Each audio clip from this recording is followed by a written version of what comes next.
Good evening, friends and family, and thank you for coming to another night with Repair, Restore, and Grow Black Communities. And our guest tonight, Johnny Bolton, who is an appraiser here in Chicago, has recently communicated with me that he will not be able to make it tonight. So we will reschedule him for another Wednesday night podcast. And these things happen, and we understand. And so I have asked Doris Lewis, who's one of our board members, to sit in for him, where we will have a discussion about some things that have been happening here in Chicago, and especially within the Black community, amongst our businesses, amongst our leadership, amongst these different political parties here. Doris has been very involved in a lot of community activities, and so I've asked her to come on tonight. So soon she will be chiming in. But I want to thank you for coming in tonight. As you know, we are a nonprofit organization, and our mission is to enhance the awareness and support of Black businesses in the community. And we're doing this because we're not supporting our businesses at the level that we should be supporting them. Our businesses do not get the same resources and opportunities from our local banks, from our local political entities, and they're not getting the level of the support from us that they need to thrive. And they're a very important part of our community because our businesses are the ones who are able to give back. As we support them, they're able to support us. And let's see here. We have Doris calling in. And Doris, I did send you the link. I sent you the link to your email. Okay, so hopefully Doris will be coming on with us shortly. But as I was saying, it's so important that we pool our resources back into our communities. I was talking to someone earlier about Johnson Products, and if some of you recall the Soul Train, um, the Soul Train that was coming on every Saturday, where we had our dancers, they did not receive dollars so much from any banks. They had to finance that program themselves. And how did he do it? Selling Johnson products, selling soft sheen products, advertising those products on the TV, on the radio. We were buying the products, and they were able to take the profits from our purchases and put them back into a program that lasted for over 30 years. Was actually Soul Train was actually one of the longest running programs like that. And so this is how it works. And we have so many people in our community with businesses, and they're helping out their communities. They're helping out their people. Some of those dollars are even going to other countries to help other people. And our communities are looking like bombs dropped on Bangladesh. That's just, and that is because we are not putting the resources into our communities like we should. And so, in our humble way, we have this podcast every Wednesday night. We're bringing you our businesses so that you can have an opportunity to meet these people and see who they are and the work that they are doing, and why we continue to go out into the community at every opportunity to encourage people to support Black businesses. So that's what we're all about. And also, every week we talk about our bookstores. We're great supporters of our bookstores. The Underground Bookstore is still our bookstore of the month. The Underground Bookstore is located at 1727 East 87th Street here in Chicago. And they're like the oldest Black bookstore that we have here. So many have fallen by the wayside, but then we have new bookstores that are emerging, and we want to support all of them because of the knowledge that is in those books. It's very important that we read. It's very important that we become historically knowledgeable. It's very important that we become politically knowledgeable, because we're making the wrong decisions. We're making decisions off of information that somebody else is telling us because of what they may want us to do, and not thinking critically on our own 2 feet. And so going to our bookstores and supporting our bookstores is very important. And we have a book giveaway, and we did let you know about our winner for last week, and that was Christian Harris. Christian Harris, I have reached out to you via email. We'd like for you to contact us back and let us know how we can get that book to you. We're hoping that you can go to the underground bookstore and pick up your book. The book that you won is Abolition for the People, and this was edited by Colin Kaepernick. It's a series of essays, interviews, and reflections from over 30 different activists, organizers, and thinkers who challenged policing, who challenged the prisons, who have challenged public safety.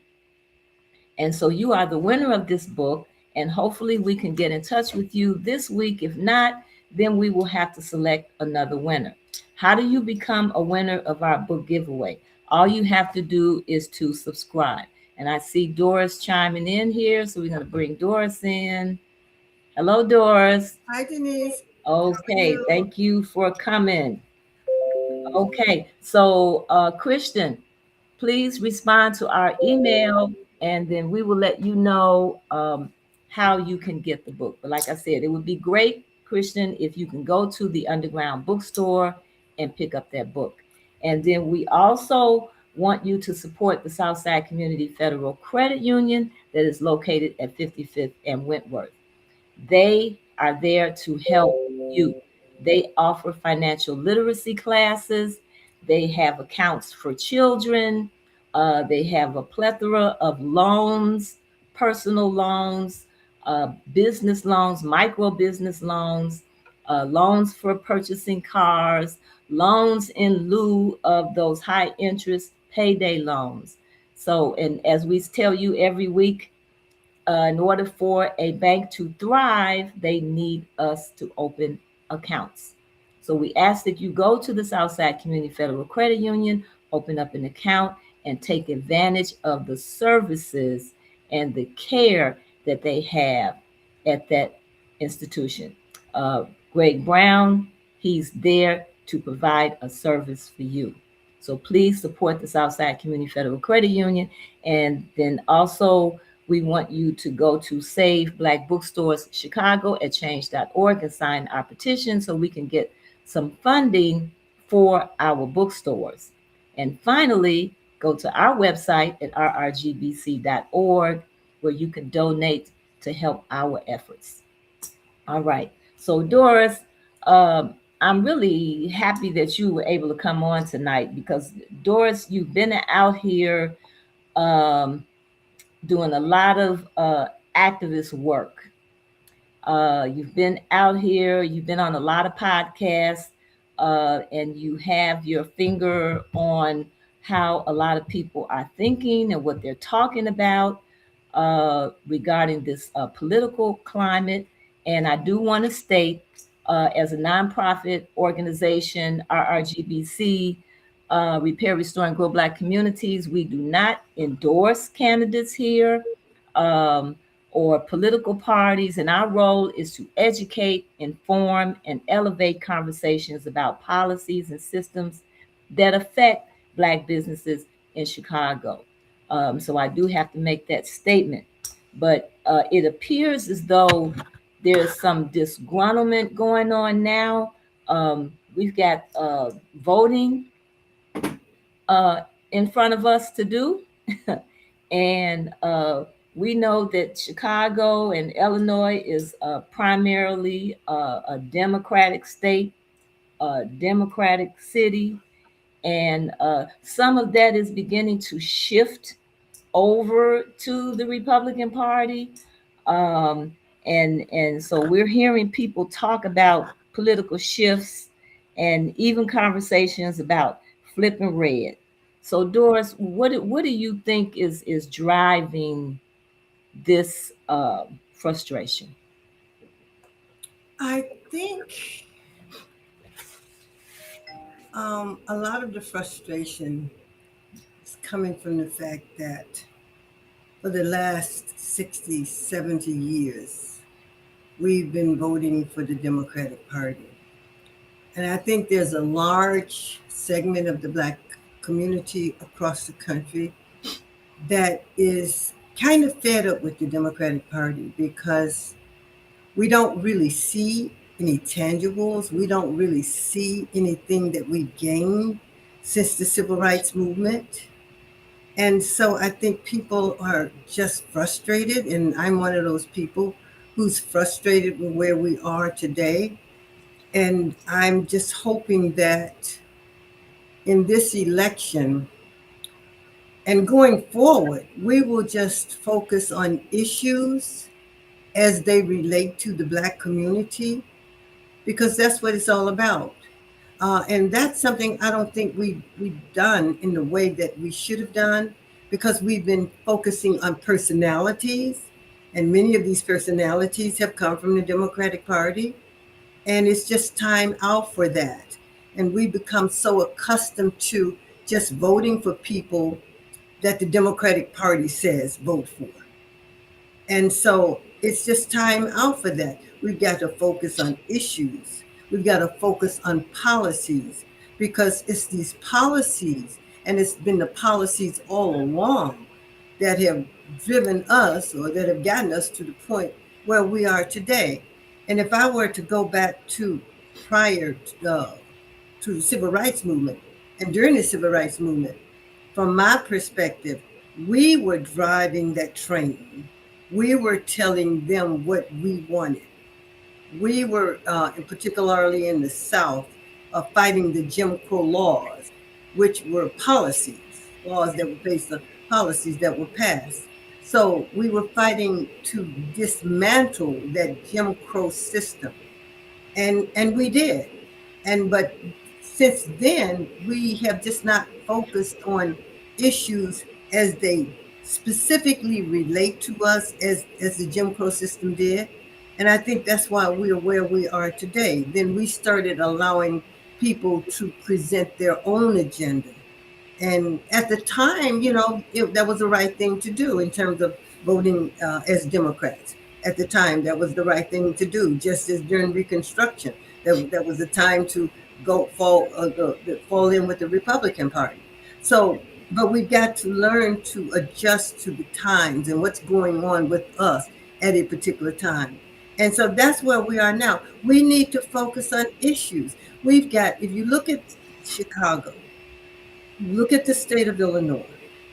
Every person that's in a key position in the state of Illinois and the city of Chicago, every key person is Black. The governor is the governor's position is the only position that we don't dominate, that we don't control. But everything else, in the Speaker of the House, you look at the state representatives, you come here to the city council, we have 20 Black aldermen. But then look at us statewide, look at us on the local level, look at these percentages. We are low in every category. Employment, education, everything. We are low. And you look at the south side of Chicago, it looks like a bomb has been dropped in some of these areas. Everybody that's in the community is everybody but us. And you go north to State Street. You go north, it's a vibrant community. I was on the north side last night at a restaurant where it was greet the grassroots candidates, and that was P. Ray and Dr. Pamela Long, who's running for U.S. Senate for the state of Illinois. And up there, it's just It's just a totally different environment. It's vibrant, it's alive, businesses everywhere. People are prospering. And you come south, it's just dark, it's dismal, it's dead. Nothing is going on. Yet we have all these people in positions, all of these people in position. And then you look at our communities outside of Hyde Park. What do we really have? So And it, why are we holding on to the Democratic Party? because we've been conditioned to hold on, we've been conditioned, and we're told what to do. And if you even think outside, I mean, well, maybe if you say independent, people don't get so upset. But if you say, hey, why don't you just try the Republican Party? And then what do you hear? Trump comes into play. You can't even get a conversation with black people about a cup of tea without them bringing in Donald Trump. Well, Donald Trump is not the mayor of the city of Chicago. Donald Trump is not the 20 aldermen who are sitting down there in those seats who are supposed to be representing us. Donald Trump is not the governor of the state of Illinois. Donald Trump did not impose those exorbitant taxes on Inglewood and other black communities here in Chicago. That was done by the Democratic Party leadership. Okay, look at the TIF money. You know, TIF is supposed to go to blighted areas, but TIF money is used and given to developers to develop even more so on the north side, make it more beautiful, make it more prosperous, make it more just more viable. And here again, when you come to our communities, it's just dead. And we're just, you look at the schools. Our children don't have the resources in the schools that they should have, as they do on the north side, and even in the Hispanic communities, they have what they need. We Now don't. you mentioned the schools, and in conversations I've had with you in the past, we don't even talk about our children and how No, important it is to no, educate our children to the no. extent that we should, because your children are your future. Yeah. And so you look at investing in our youth so that our legacy or whatever that we have can continue through them. And it looks like that has been done on the north side for Yes. sure.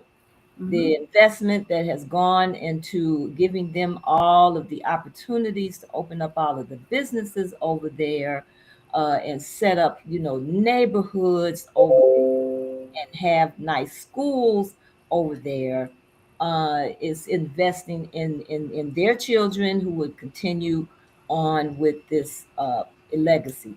And then you get to our communities, and we're just not talking about our children like I remember people talked about me when I was coming up. There were older people who cared about me, who instilled in me the necessity of going on to school and getting an education and working and just carrying on what they had. And I just don't see even that kind of climate anymore. People may be concerned about their own children, maybe more so, but our children at large, I just don't hear a lot of, even with the politicians, I don't hear a lot of conversations talking about our children. And that's why I raised the question: do we really love our children? And as you said, when I was coming up, everybody was concerned about the children in the community, Mhm. not just their children or their grandchildren or their nieces and nephews, but everybody in the community. And I don't feel that anymore. We so so do we really love our children? Because if it doesn't seem like it to me from where I'm sitting and from my perspective, I don't see this love and this concern for our children. But yet we are so critical to criticize our young people and talk about the activities that they're involved in, and they should not be involved in them. But what are we doing to try to deter them from those negative activities that they're involved in? What are we doing? What are we doing? We cannot talk about these children if we're not making opportunities available for them, if we're Mhm. not making jobs available for them. We have allowed the trades to be taken out of the schools. We have allowed our schools to be stripped of what they need in order for our children to become educated and productive citizens in this society. So, and so something is wrong with that picture. And when are we going to start fixing that picture on that wall? Well, that was going to be my next question. What if Yeah. and I know when you are okay, I know when you are on the various podcasts that you're listening to, our children a part of the conversation? And if not, what is the most concern that people are having out here? Is they concerned about their taxes? Are they concerned about safety, um, getting a job? What is the major concern out here amongst our people? Well, I don't see that major concern being our children. Because when I'm on podcasts, we talk about everything. And in many instances, people are critical of our children, very critical of our children. So I just don't see that concern that we should have. Yeah, they're concerned about, well, they're concerned about taxes. And I think the reason that you hear different kind of conversation in terms of what's going on now, because with this illegal immigration, these illegal aliens, with this issue, we have been shown what the government can do, how much money the government can come up with, when and how much, whenever they want to. We have clearly been shown that. And I think as a result of that happening, people are beginning to think a little differently. They're beginning to talk a little differently. But prior to then, we weren't having that conversation. The conversation was Donald Trump this, Donald Trump that. But Mhm. now that they see, yeah, this government, this system can do whatever they want to. They can find money for everything they want to find money for. But when it comes to black people, they can't find a pot to piss in and a window to throw it out of. So I'm glad that we have been shown. Sometimes you have to show people before they'll believe it or understand it. So Mhm. we're being shown what they can do. And it is time for us to remove politicians who are not fighting for our issues. We don't have anyone fighting for us anymore. Back in the day, we had organizations, we had the religious community, and we had politicians back in the day. That's gone because to me, everybody is so co-opted. They are afraid. Politicians today are talking about everybody but us. Our politicians, state, local, and national, they're talking about everybody's issue but our issues. Now, And we why is that? because again, they're being the the Democratic Party, and they and I don't the Democratic Party, and the fact too, in my opinion, they're not really concerned about us. They're only concerned about themselves and keeping that seat. They're Do not you think concerned about us. do you think if leadership changed parties, that policies and outcomes would change for black people? No, no, because it's got to be around issues. You got to be concerned about the issues that affect your people, the people who elect you to represent them. You got to be concerned about them. You've got to be serious about this position. You've got to care about your people. You've got to want your people to have just what everybody else is getting. And if you don't have that love and that concern and that vision for your people, it doesn't matter what party. It doesn't matter what party at all. You got to have a vision for your people. Dr. King, you can say whatever they want to, but they had a vision. Back in the day, our people had a vision for the community, and it was shown based on what they did. We built towns, they had businesses, we ran our communities. The community that I grew up in, everybody was black. We were all of the business people were black. We ran our community, and that's the love that we had for our communities and for ourselves and for our people. That love is missing. So it doesn't matter what party. It's what do you want for your people? What do you want for the future of your children? I think also during that period of time, it was necessary. Black people had to understand local, state, and federal government. They had to understand those laws Mm-hmm. in order to have been able to organize and bring people together to push to get many of these laws and policies changed. And people trusted people who had the knowledge Mm-hmm. to guide them. They were like, okay, you know what to do. Right. So we're going to follow you. You need our votes. You need us to vote over here and you need us to vote over there. Trusting that these people were knowledgeable and cared about our people and knew what they were trying to do. Mm-hmm. And I think it's a different scenario today.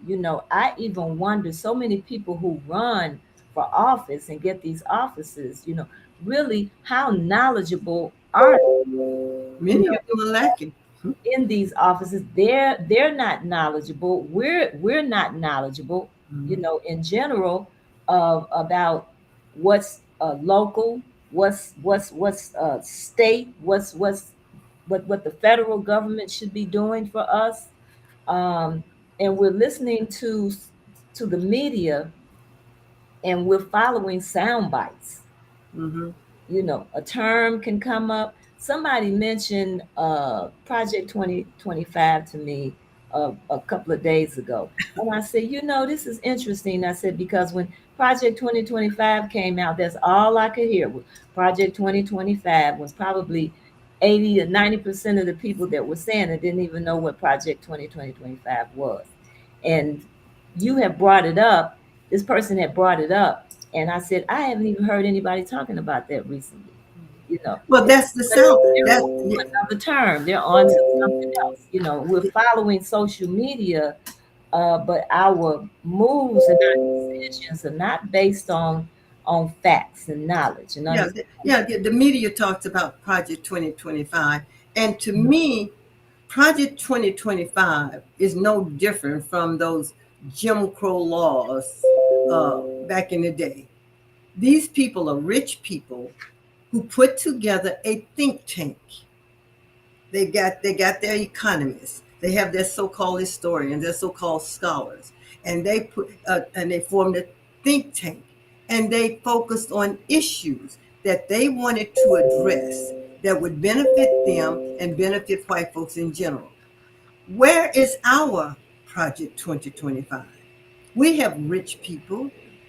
We have a lot of rich people. We have a lot of millionaires. Where are they in terms of thinking about putting a think tank together? The last time I heard anybody talk about a think tank was Reverend Heisel Taylor. When he was living, he was talking Mhm. about putting a think tank together. I haven't heard it since.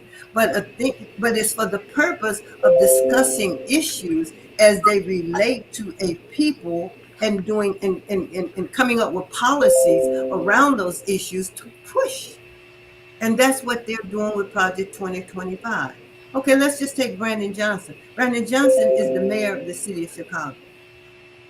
Brandon Johnson spent almost $1 billion on illegal immigrants because this is what the Democratic Party is pushing: illegal immigration for the purpose of bringing these people in here for a vote, because the black vote is not as strong, not is not guaranteed for them as it has been in the past. So this was a strategy: bring these people in here, give them everything they need to make it here, and hoping that they will become registered Democratic voters. But you are the mayor And if you are concerned about your people, you don't do stuff like that So unless I think that comes down to also policies. policy. Okay, this was determined to be a democratic. I Right, mean, uh, for the immigrants. right. What do you call it for the immigrants to be able to come here? Sanctuary city. That's Right, what yeah. I'm trying to say. Hmm. Doris, that ringing, is that That your that it's something it's a virus. I'm trying to get rid of oh, in your computer? Okay. on my computer. All right. So anyway, uh, they had to vote. There had to be votes on the table to solidify that Chicago is going to be a sanctuary city. And then you have these sanctuary cities, and primarily black cities is where they have been primarily. And so you had someone had to make a decision to lay the groundwork for that, so when the people got here, this is what happened. Yeah, And so that's what we have to understand. These, as you mentioned, these policies that these people are voting for. And and that leads me to the discussion about our politicians letting us know what they're doing, and finding out from their constituents, is this something that you want? These are decisions that seemingly are made internally amongst them, but decisions that are going to have a great impact on the people in the communities and the people in the and community. that comes from that plan, the New American Plan, the plan that Rahm Emanuel came. This was a Right. plan that was put together a long time ago. It didn't just come up overnight, and they targeted cities that have large black populations. If you look at all these sanctuary cities, they have a large black population. And it was designed to do just what it did, just what it's doing. And you had our politicians going along with it. This is where they were supposed to step up and say, no, look at this plan and say, no, this is going to impact my people. This is going to impact my constituents. But they did not do it. They sold us out because they're only concerned about the position for themselves. That's And, all. and so that's why I think a lot of people, when they talk to politicians, people are asking for favors. They may often ask, well, what's in it for me? Hmm. Well, who asked what's in it for Black people? Hmm. Hmm. Who asked that question Hmm. when they put these policies on the table? And it's led to the demise of and the gentrification of our communities here. And then like when Brandon Johnson first, right after he got in, he made the statement: Black people are just going to have to sacrifice. Why should we have to sacrifice? He didn't say white people are going to have to sacrifice. He didn't say Asian people are going to have to sacrifice. He said Black people are going to have to sacrifice. And we had ministers saying that. And then they bring the religion in. And then they use the Bible. Well, oh God, you're supposed to help everybody. Oh, give me a break with all that nonsense. Self-preservation is the first law of nature. If I don't take care of me, if you don't take care of you, if we don't take care of our families, who's going to do it? So they play these games. They play on our emotions. That's what they do. And they take advantage of us and they use us. And I'm just hoping that as we go forward, particularly with these young people, get away from that nonsense. It's destructive. It is destructive. Sanctuary City, they mad at Abbott because, well, you didn't have to take them. Abbott, that was impacting his economy.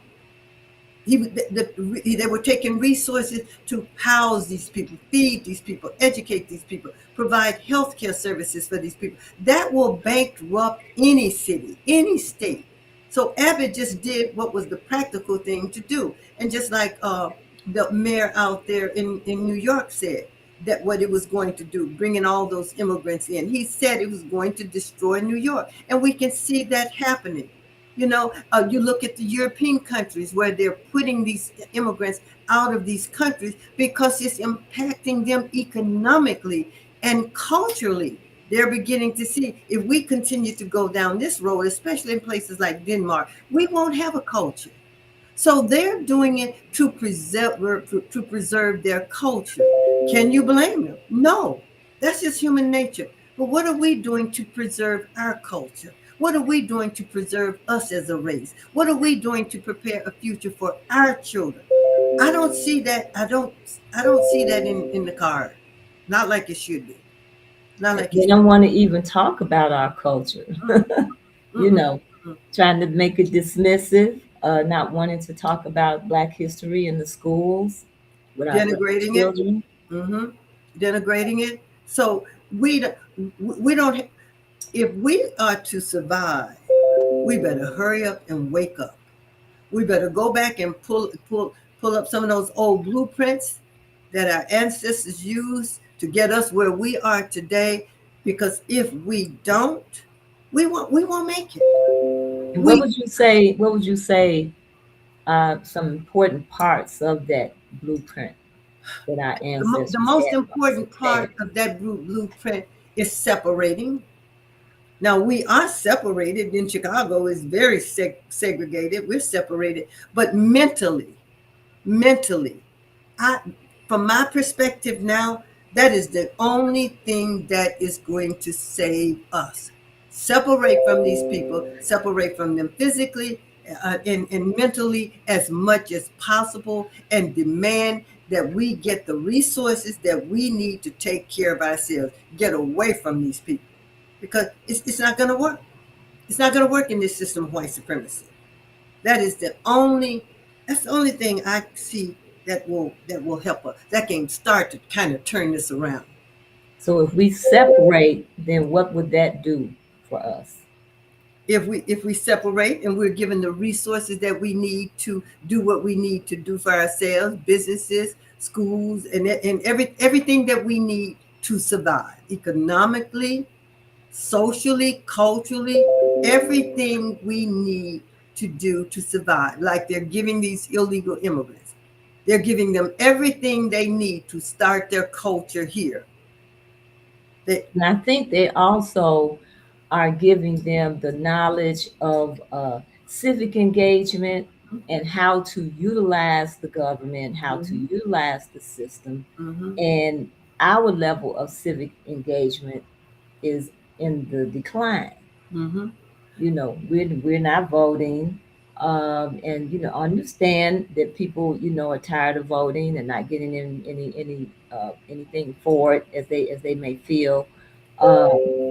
And then we have all the social media out here, and even with all the social media out here, I don't know that that's really helping with our civic engagement. But we don't have that, and a lot of our politicians. What do you think about, there have been a few town hall meetings. What do you think about these town hall meetings that they managed to have, far few in between? most of them are not necessarily productive because they're not town hall meetings that are called by the community. They're generally called by some politician, but they're not a town hall meeting that's been called by the people based on the issues that the people are facing in those communities. Now, if we don't separate, if we don't do what I just said, we we can still be successful because we whether you vote or not, policies that they pass, they're going to impact you. So it makes sense. You hear we're dissatisfied with all of the aldermen. So it's time for us to take a look at our issues and then get behind someone who will push and we give them an agenda with our issues. And then in addition to giving them that agenda, then we help finance them. But we have to seek out someone who is concerned about the people and not just getting in that position to make that money and also looking forward to retire with a good pension. It's a service job.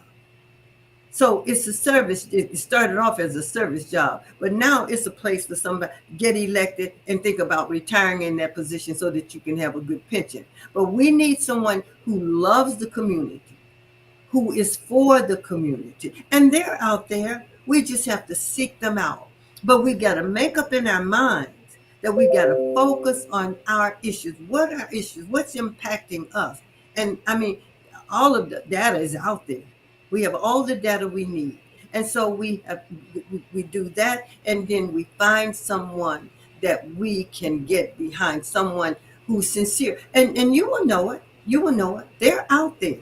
But we've got to get away from what we're doing now. We cannot continue to vote for these Democrats and we're not getting anything for it. And that doesn't mean we go to a Republican and not demand something from that party as well. Okay.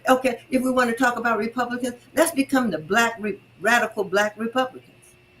During Reconstruction, these were radical black Republicans. They were not, at least white folks went along with some of it, but these were radical black Republicans. And we have to do something very radical because we're in a radical position. So to come out of that radical position, you got to come up with some radical changes and some radical ideas.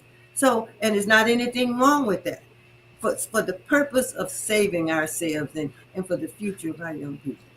Well, I definitely agree with your initial statement about the focus needs to be on issues and not parties, because it seems like when we focus on these parties, they create divisions. Yep.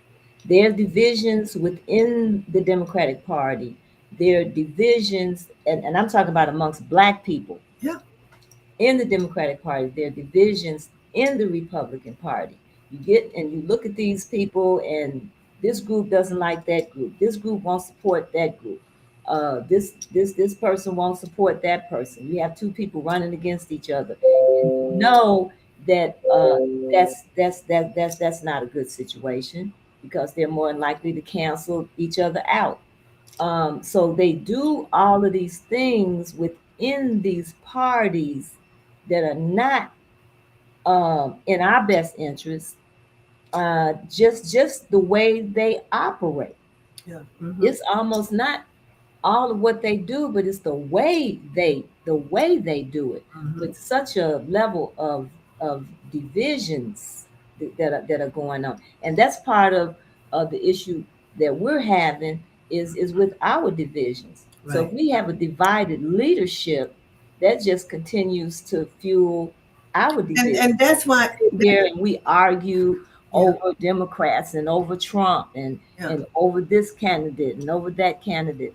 Uh, Mhm. you And this, can't focus on any and issues. that's why it's important now for the community to say we're going to focus on issues that are directly related to us as a people. We cannot vote for people because of personalities, and we certainly cannot be voting for someone because they're black, and we certainly cannot be voting for these immigrants. I will say on this show, these immigrants are here to promote their agenda. They are not going to join on with us. I mean, they prove it every day. They don't want to talk about reparations. They don't support anything that is specifically for Black Americans, freedmen of foundational Black Americans. That we've got to become very strategic in our thinking. We got to be only for Black Americans, of freedmen, of foundational Black people. We only us. I mean, I don't know how much I can emphasize how important it is for us to focus on Black Americans, no one else, because that's what everyone else is doing.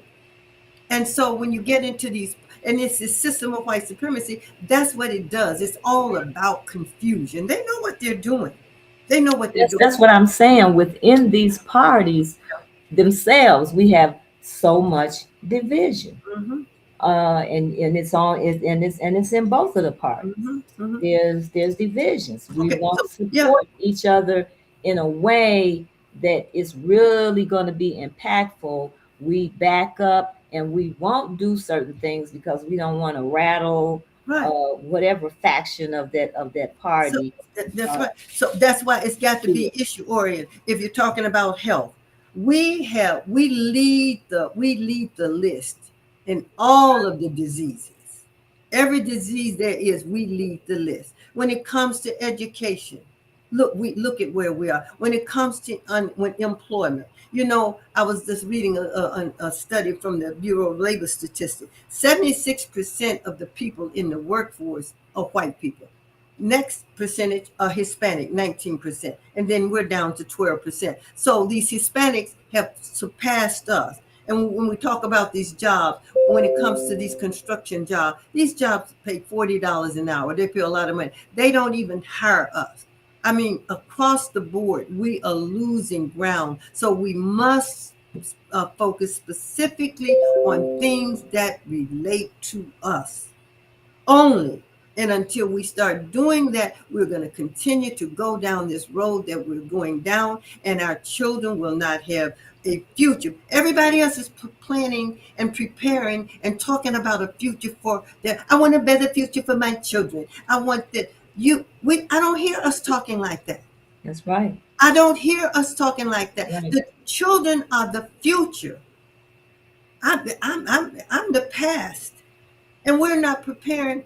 Who are we preparing in the school system to take my place as a counselor, my place as a teacher? We used to be 45% of the teaching force here. We're down to 19%. And studies show that if a black child has black teachers, they're 13 or 14% chances of going on to college and other things. So that everybody is teaching our children but us, and they're deliberately keeping black professionals. You're a speech therapist, occupational therapist, counselor, psychologist. They're deliberately keeping these people, us, out of those professions when we're 36% of 37% of the population in terms of the school system here. And as you mentioned that, I saw an advertisement about a week ago. Typically, to become a speech pathologist, you have to get your master's degree, and it's a rigorous, 2.5 to 3 year program. And I saw an advertisement where they were saying you can get your degree and become a speech therapist. I think in like a year or a year and a half online. A GRE examination was not required. Um, and I know there's questions around that in terms of biasness in that testing, but it does assess people's ability, in some instances to think critically. Um, and so it's like they're lowering the standards. I don't know what their criteria would be in lieu of that for you to apply for these positions. But I'm seeing more and more positions. You need less education to get them, Mm-hmm, mm-hmm, mm-hmm. I even mean, even in teaching. mm-hmm. Become a teacher. And these are things, these are issues that should be discussed in the church, because in the past, that's what we did. The church was a leading institution in the community. And Well, they become they corrupted, are so especially in our corrupt. Yeah. community. Hmm. They have become they have become corrupted along with the politicians. But Yeah. that's another group of people that black Hmm. people would typically Hmm. follow their lead. Right, right. And the And they're organization. organized, to a certain extent. They have a level of organization, but they're tied in with the politicians. So if we're to survive, we've got to get away from these people. We've got to get away from these institutions who have failed us. How, I mean, this immigration, you all this money that you spent on these people because of a party is pushing that to keep them in power. That's all about power. Who's going to control the world? Who's going to run America? Where in the hell do we fit in there? I mean, it makes no sense. So it is on the people now. You know what we have. You know what we're dealing with. It's on us, the people. So if we go back, you're saying separate, but also need to become more knowledgeable. More knowledgeable. We need to become more knowledgeable about our history. We need to become more knowledgeable about how this government operates. We need to become more knowledgeable about, become more literate about these policies that Mm-hmm. are put on the table, how to influence those policies, how to create policies. Mm-hmm. Mm-hmm. We need to become more knowledgeable about these things. And because I mean, we need to separate. Yeah, that's much easier said than done. But what are we going to do in the meantime? What are we going to do in the meantime to survive? To get what? I think if you become more knowledgeable, Yeah, yeah. then that idea of a separation becomes a part of the thought process, because Mm-hmm. you find it necessary Mm-hmm. to separate yourself away from certain entities in order to get things done. But I think the knowledge, it has to come, And definitely. that knowledge, and that's an individual thing, that's a community thing, to educate yourself about what's going on, educate yourself about the role of the alderman, the role of the mayor, the role of the senator, the role of the congressperson. And that's on us to not just sit back and let them tell us, but to become knowledgeable about it ourselves, and then organize around that. Right. Organize around that. We've got to go back to organizing and doing what we need in order. It's really about us surviving. Would you say that the conversations that you're hearing, as you go to the different meetings, or as you attend the different podcasts, would you say the conversations are more real, eventful conversations, or are they more reacting to headlines out here, so to speak? What I'm hearing and I'm liking is the fact that we maybe a small percentage, but we're waking up to the fact that these politicians that we're having in place now are not working for us. We're waking up to the fact now. I'm hearing people talk about issues more. I'm hearing people talk about having an agenda, and I've never it's been I haven't heard that in a long time. So it's a small step, but it's a big step at the same time. And so we're going to have to keep these conversations going around issues, not personalities, not the Democrats, not the Republicans, because white people go to whatever party that's gonna benefit them, that's gonna address their issues, and other people too. And they're not tied to the Democratic Party or the Republican Party. They're tied to their interests, and we just have not always been that way. And so it's a big task, but it can be done. We just have to have these conversations, have these more and more, have these conversations, and issues must be on the table. What is your issue? Whatever the issues are. And again, we have the issues, we have the data, we know what to do, but it's got to be issue and agenda focused, not personality, not because somebody looks like you. No, it's time out for that. And So do you think there should be more black professionals considering to run for office? yeah, if people running for office, they need to know about a budget. They need to know about, because that's this city, this police department. That budget is what, $16 billion. You need to be able to look at that budget and read that budget and see where that money is going in that particular budget. Well, see, that comes back to my comment about these political officials and really how knowledgeable they They are. are. Mm-hmm, Because if they get in office and they don't know, mm-hmm, um, then those entities that are within the parties already, they're going to run them. mm-hmm. And then you've got to have That's a how I vision. kind of feel like, our mayor is at Yeah, times. and you've got to have we've got to look for someone who has a vision for us. The Arabs, the Asians, and the Mexicans. These people wouldn't be in our communities if those politicians had not signed off on it. So what kind of vision did the politicians have for South Shore? What kind of vision did they have for Inglewood? What kind of vision did they have in terms of economic development in these predominantly black wards? They didn't have a vision. Everybody else is in our community but us. They did not have an economic development plan. They did not have a vision. They were not thinking, I want to see black grocery stores. I want to see black people running the gas stations, the dollar stores, or wherever we're shopping. They didn't have a vision.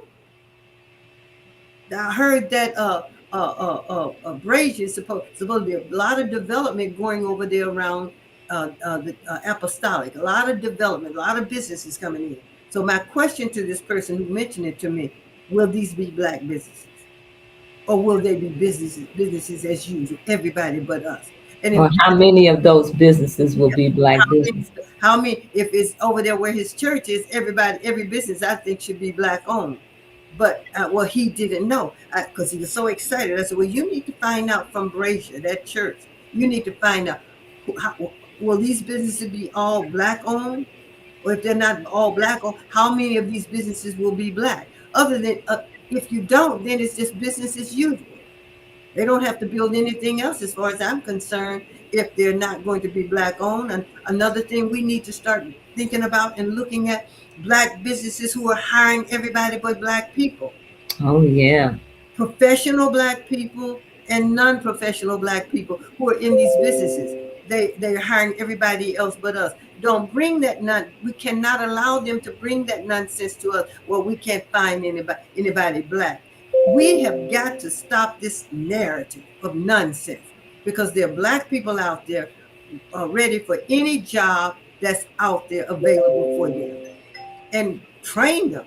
I mean, you want black teachers, all you have to do is go to historically black colleges. Every college has an education department. You wanted the technology, the school we have historically black colleges have rated number one and number two in terms of AI. So we have these institutions. Go to them, because that's what, back in the day, that's how a lot of the teachers got into the Chicago public school system. They went into the southern states of colleges, Jackson State, Tougaloo, other colleges. So we're out here, we're there. So it's just a matter of us pushing an agenda for us and making a demand. We cannot continue to sit back and talk. And there are some internal things that I will not go into on this program, but there are a lot of internal things that we're going to have to start dealing with in order to correct this. Because we're on a this train is about to wreck. This train is wrecking every day. Mhm. Wreck every day on this train. And we are being maimed, we are being killed, all kinds of things are happening to us, and nobody is going to do that for us. That's another thing we have to accept. No one is going to do it for us, and we are all that we have. So we don't have a choice but to come together. It's coming down to that, where we don't have more other than a choice. Well, Doris, I want to thank you for coming on tonight. I think, we have these discussions periodically. We need to get more information out here. I would like to get someone on the show to talk more about policies, you know, and to help our people to become, I think as a nonprofit organization, is something that we can do to try to help educate our people. So that is something that I am looking into, to have someone to come on to talk to our people about these things, because I really do feel a big part of what is not going on is a lack of knowledge. Yeah, it is. Lack of education. You're Lack of absolutely right. knowledge. Yeah, Hmm. that's it. That's So a key component, that's missing. absolutely. Yeah. So I want to thank you for coming on tonight, Doris, Well, thank and you, definitely Denise, want and to thank you thank for you. the superb job you do every Wednesday night. Yes, Yeah, I ma'am. keep, as I always say, we're gonna have to give you a medal, honey, because you have the patience of Job. I'll be the first one to say I do not have it. I can make other contributions, but when it comes to what you do, You are made for the job. You are. Well, I couldn't do it without your support, so thank you. Well, thank you, Denise, and good night. All right, family. So we will be back again next week with another wonderful guest and commentary about what needs to be happening and what is happening in our community. So I want to thank you for coming. And remember to support Black businesses.